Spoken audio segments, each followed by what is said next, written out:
Tripura peoples front की तरफ से 2014 से हम लोग अगेंस्ट में ये मेमोरेंडम दे रही हो इंडिया गवर्नमेंट के कंटिन्यूसली, और हम लोग इलीगल्स फॉरेनर्स का इशू का बारे में अब तक हम लोग वोट बॉयकॉट करके प्रोटेस्ट करके आया है, कंटिन्यू प्रोटेस्ट करके आए हैं। 3 टाइम्स इंडिया गवर्नमेंट के सबमिट किया है ताकि हिंदू इलीगल माइग्रेंट्स को एक्सेप्ट ना करे, ना हिंदू ना मुस्लिम, कोई रिलीजियस बेसिक इंडिया नहीं है। इंडिया एक सेक्युलर कंट्री है।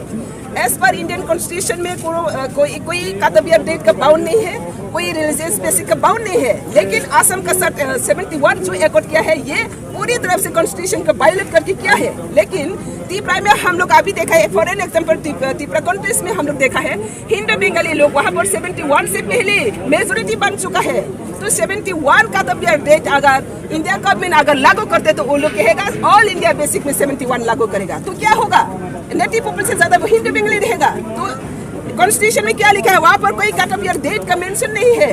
जो लोग इंडिया कॉन्स्टिट्यूशन कमेंसमेंट किया था तो जो लोग इंडिया में रह रहा वो लोग की सिटीजन मिलना है। तो 1950 कमेंसमेंट हुआ 26 जनवरी में, उससे बाद जो लोग इंडिया में आ रही है उन लोग को सिटीजन नहीं देना चाहिए।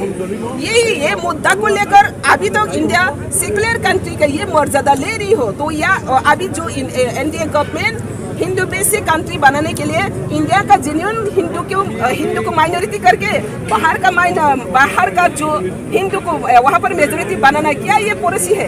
ये क्या पॉलिसी है? तो ये पूरी तरफ से हम लोग नहीं मान रही हो, ये अगेंस्ट हम लोग स्ट्रांगली प्रोटेस्ट कर रही हो। We are not agree with them. इसलिए हम लोग अपील करती हो नॉर्थ ईस्ट का all state of India, we unitedly fight together, we unitedly protest together, क्योंकि ये बिल हम लोग का एक नेटिव पीपल का एक्सटिंक्ट में लाना एक कैंसर है। इसलिए वो इनको हम लोग को एक 1 इंच भी हम लोग सपोर्ट नहीं कर रहा है, नहीं मान रही हूँ। Thank you.